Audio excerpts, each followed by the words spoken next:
Hey everyone, welcome back to the latest episode of the Instones podcast. You know that I love to bring on guests from every part of this autism world, whether it's fellow mothers and parents, practitioners, therapists, clinical directors, educational, anything that is influential in the world of the children that we raise on the spectrum. And today I have a wonderful guest that came to me through social media. And I always like to say that there are so many tisk poo-pooers about social media these days, but in the special needs world, it is so ripe with connectivity. And I'm so pleased to have with us today, Rose Griffin of Yes, that's ABA it. Speech. And Rose, thank you so much for being here today and to share a little bit about your company and your story as a SLP. Thanks for having me on. I'm excited to connect and chat today. Awesome. So Rose, give us, as I asked you just a few moments ago, give us your why. What landed you in the position you are today as a speech language pathologist and why you do the work that you do? Absolutely. I actually my mom gave me a career test my senior year of high school, and it said I should be a speech therapist, and I had no clue what that was. So I shadowed a family friend, and we went to a nursing home, a school, we did home health, and I thought, wow, this is so amazing. You can help people all day, every day, and it's related to science, and I just loved it. And so I declared my major. I never looked back. And then my second Wow. year, I took a position at the Cleveland Clinic, now called Learner School, but it was a specialized program for autistic learners. And that's where I really learned about applied behavior analysis and how to help students that were complex communication learners. And so that's how I became inspired to also become a BCBA. So being a speech therapist and BCBA, there's about fewer than 550 of us in the entire world. And I love just being able to talk about communication from that lens. Love that. First of all, wow, I didn't know that number was so low.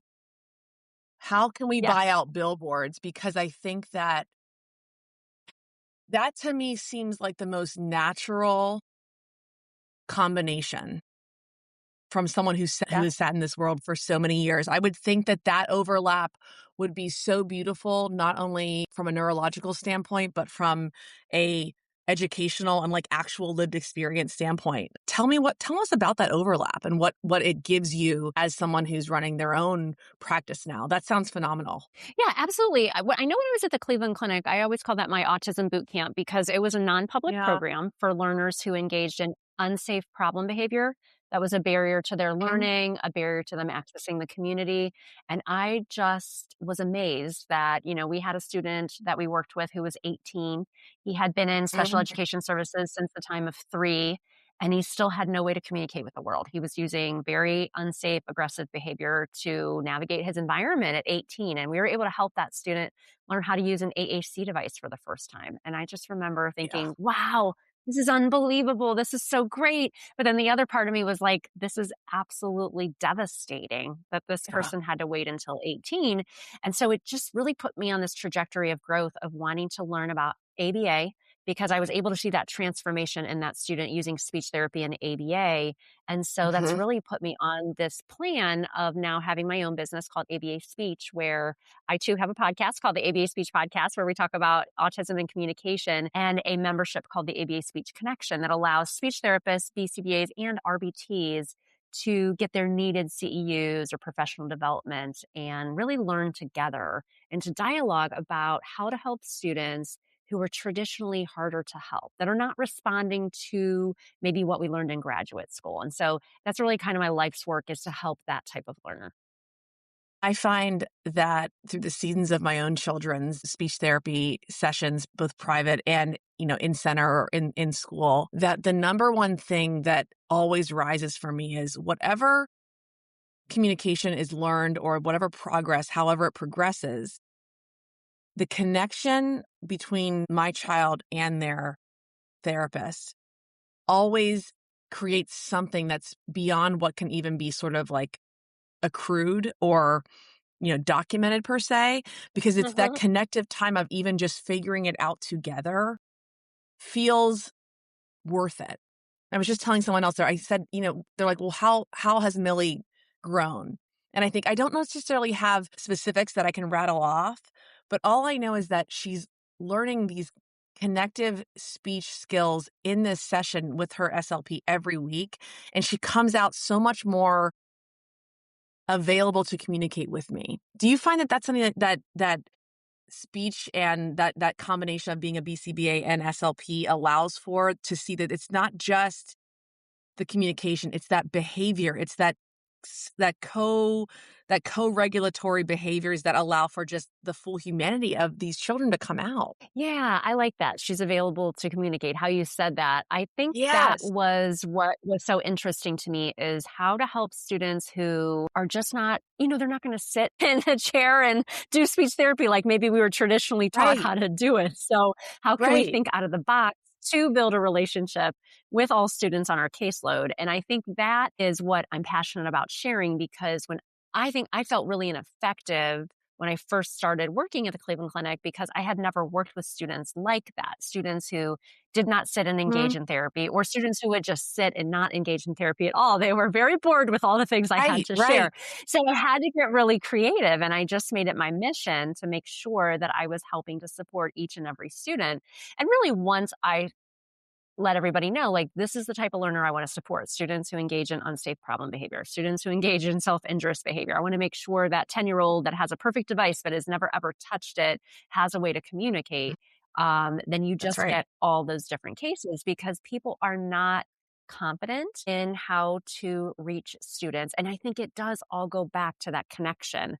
And I'm writing a book that comes out in July of 2026 called Say It With Me. And it's all about naturalistic interventions for supporting students. And that's one of the things we talk about, is the connect and engage approach. And we talk a lot about joint attention and a 3-part framework for how we can utilize that in our sessions. So regardless of age, because I've worked with preschool students, I've worked with students who are older than 22, we really want to try to infuse books, music, and play. And I can use that Yes. framework for somebody who is 2 and newly diagnosed. Or I spent 10 years working in middle school, high school, which I loved that age group. It was just so functional and real world, and I loved it. And how can we work on those same skills if that social reciprocity is still important for our learner? That is really where the art comes into being a therapist, which I love. Totally, totally. I'm, having 2 children label-wise with the same diagnoses, yet learn and participate in their therapy sessions so differently. I've noticed that my daughter came along with the process and desired to learn with her AAC quicker than my son does. And I hear a lot from parents so often saying, what do you do when they don't have a desire to use the device? Or what is it? What are the barriers? And I always say that we can't say that they don't want to use it. It just hasn't been made for them to desire it yet. Like, we haven't created that full total environment for it. Mm. What do you say to parents that because there's a lot of listeners in my audience that when you have a child on the severe end, you feel like you're up against time and Mhm. roadblock all the time.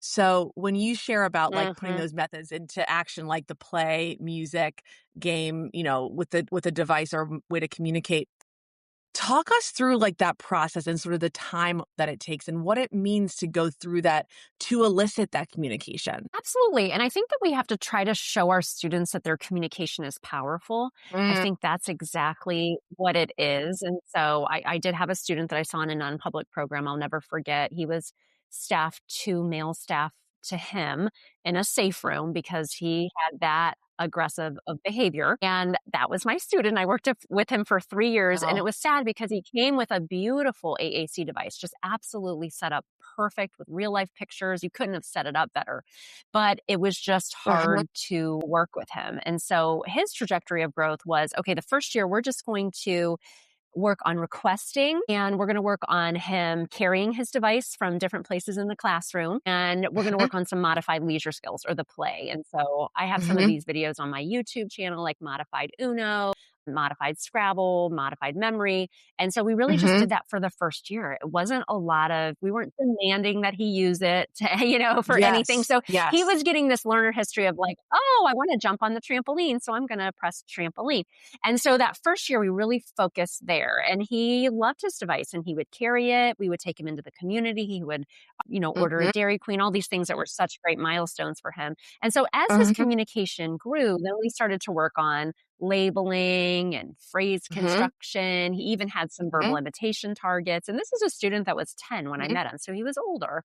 But he was just, nobody could reach him for so long.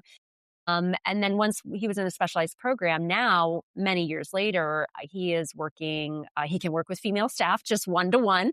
So that's Yeah. exciting. And he integrates into the classroom. He still needs his own space for just sensory regulation and things like that. But I Yeah. think once, it's hard for school based SLPs because they don't always have the time to give students who may require more time. And then I know as a parent, that's Yeah.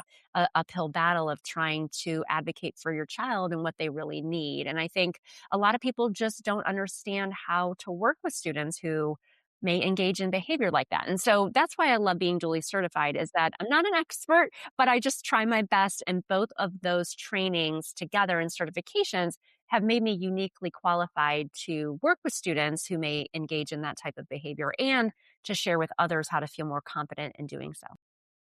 I think you hit the nail on the head with, you know, when the behaviors are high and there is a lot of confusion around why a child would not use a device or an AAC, or there's a lot of behavioral pushback to learning per se. And these small modified ways, I know as a mother, can feel like such a detriment to what already feels like a slower trajectory anyways, right? And one of the things I had to come along years ago was knowing that very slow drip was still a drip and was still putting into the Mhm. bucket and growing over time. And I love the example that you give about that first whole year. Like it might be a whole year to just having a child be okay with their AAC being around them, having it as a tool, using it in ways that they feel motivated to use it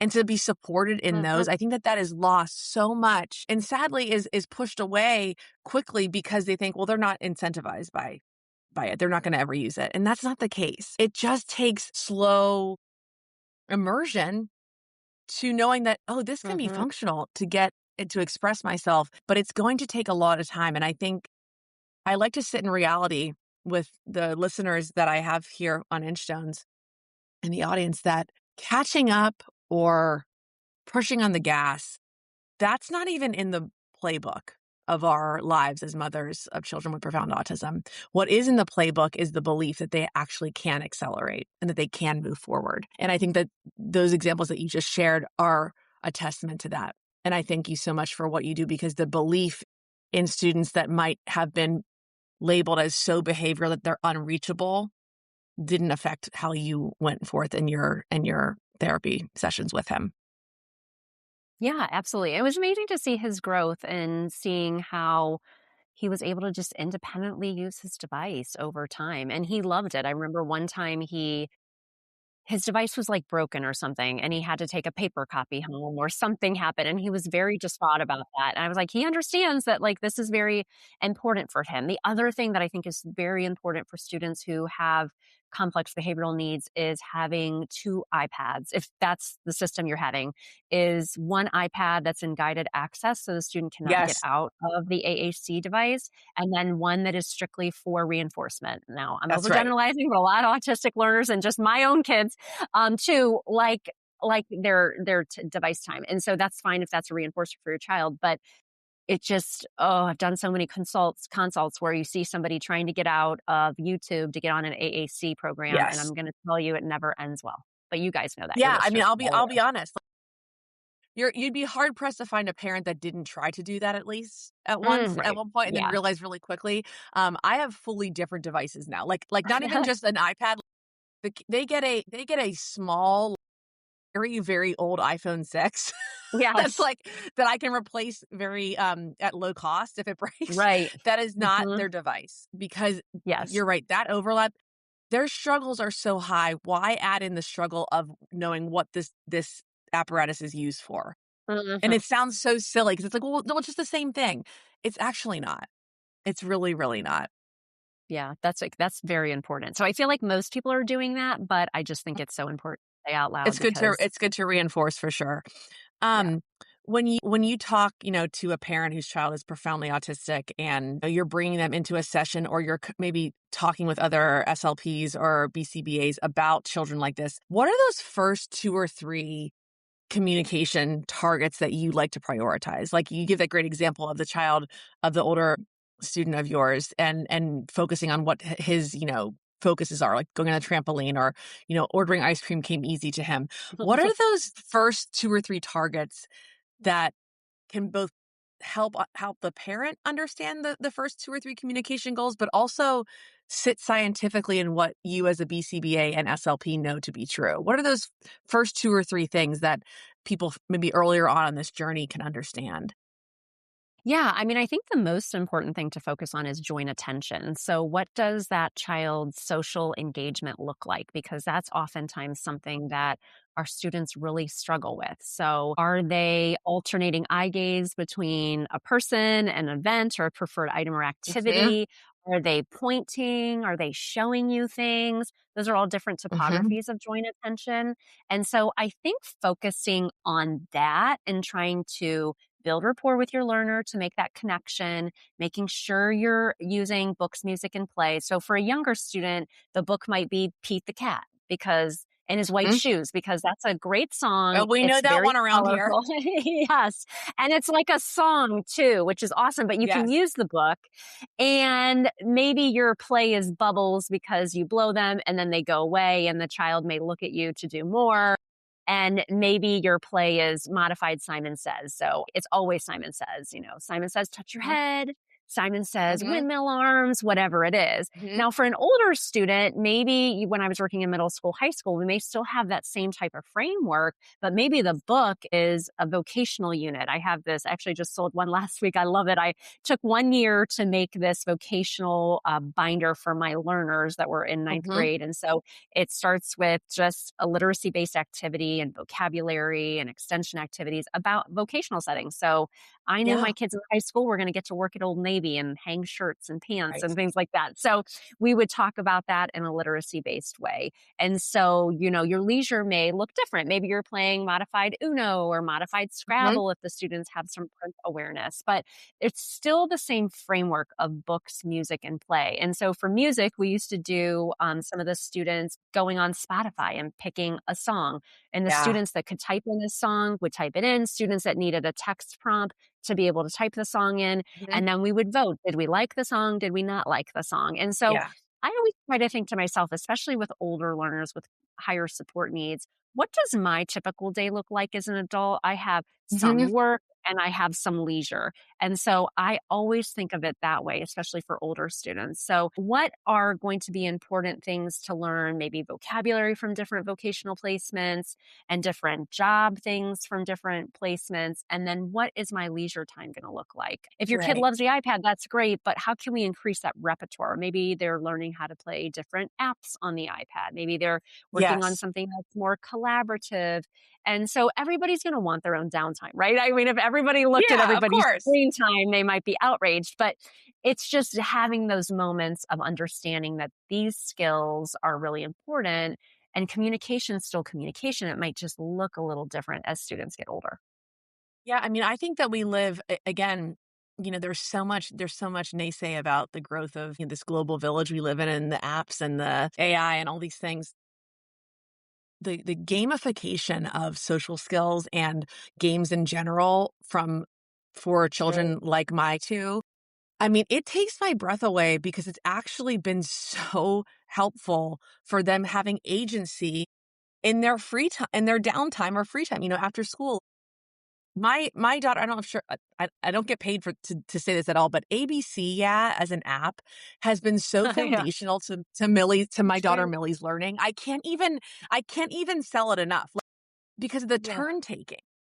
Every game is Right. such a turn taking game, and it's helped her learn in ways that, like, I didn't even think were possible. And I think that, Hmm. I'm so glad that what you're setting up, and I want to jump into this next about your ABC, I'm sorry, ABA speech connection Yeah. membership that you have, because being able to share those kinds of resources within, I'm sure, your community and the RBTs, SLPs, Mhm. BCBAs, this is how we expand for these children what is possible. So talk to us about that membership and what you were growing in terms of the therapists and practitioners. Absolutely. I really just wanted to have a place where speech therapists, BCBAs, and RBTs could learn together and do Yes. something that they're really excited about. So I share daily on LinkedIn and Yeah. Facebook and Instagram. So when people join the membership, I offer a free onboarding call for everybody, which is really fun. So I was just on a call before this, and the person said, I feel like I know you. I was like, that's not creepy because I feel that That's same way good. about That's people. really Yeah. good. I'm like, oh, good. The marketing is working. But, unlike some of the bigger corporate CEU compliance, dashboards, we really try to just be personalized. And so I love getting to know people all across the world, really, that are in the membership and being able to be a support. So we offer CEUs, we offer live CEUs. AAC is a big focus for us because Mhm. BCBAs don't really get any training on it, yet they're tasked with supporting students who use Yeah. AAC. And a lot of speech therapists, at least I was over 20 years ago when I started, I was just really overwhelmed and afraid of AAC, to be completely honest. And so we try to Can we press offer, pause? Can we press yeah, pause and go into that a little bit? Because yeah, that hits home so deeply for yes, me in the community. Like I'm on a wonderful text group of like 40 different autism moms. And nice. I'd say like 30 of us have children that use AAC. And it really is it can be very confusing as a parent to know that that's not really a major 400 level course Right, in the right. behaviorism and the BCBA track No. world. Tell us about why, and is that changing? Is that becoming more discussed and at a higher level in their higher level education and doctorate level programming? Can you help us understand that? Yeah, that's a great. So, as a speech therapist, I took one course, but it was not really the most robust course. And I really still Yeah. felt unprepared.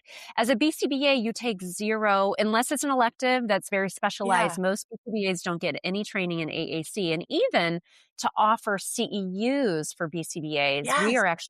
we have courses in the ABA Speech Connection now, but we're working on a 10-hour recorded course that will be for speech therapists and BCBAs to get 10 Amazing. hours of CEU credit to take them from the beginning of AAC through feeling really Yes. proficient of collaborating with parents and Hmm. being a support to teams and understanding assessment and what does the research say about AAC from Right. a SLP and BCBA lens?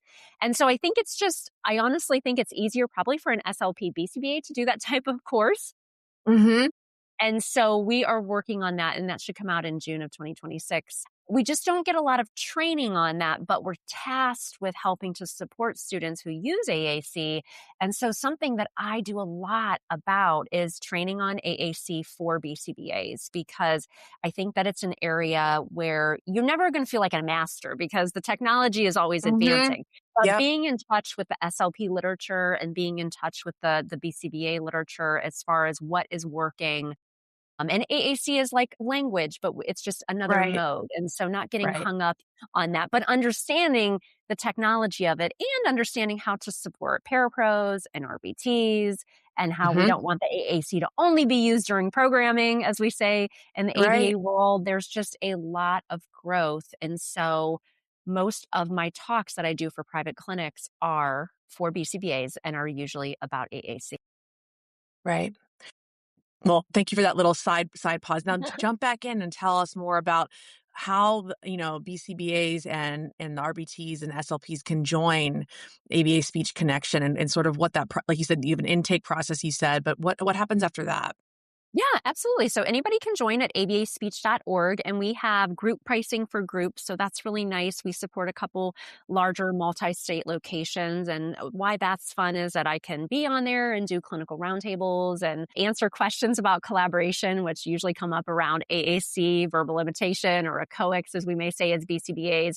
And so that's like a special way to be able to just talk about things and use people as a sounding board. Definitely not an expert. I don't know it all, but I have worked in the schools and in clinical settings, so I can offer that experience. And, I've been doing this over 20 years, so I have quite Yeah, the stories and knowledge to be able to share. And then totally. everybody who joins can do an onboarding call with me, which is really just a time to talk. And so, I'll show you around the membership. You can see all the courses that you have access to, but I'm definitely excited to learn about everybody's situation and their work and to be able to be that guide and support.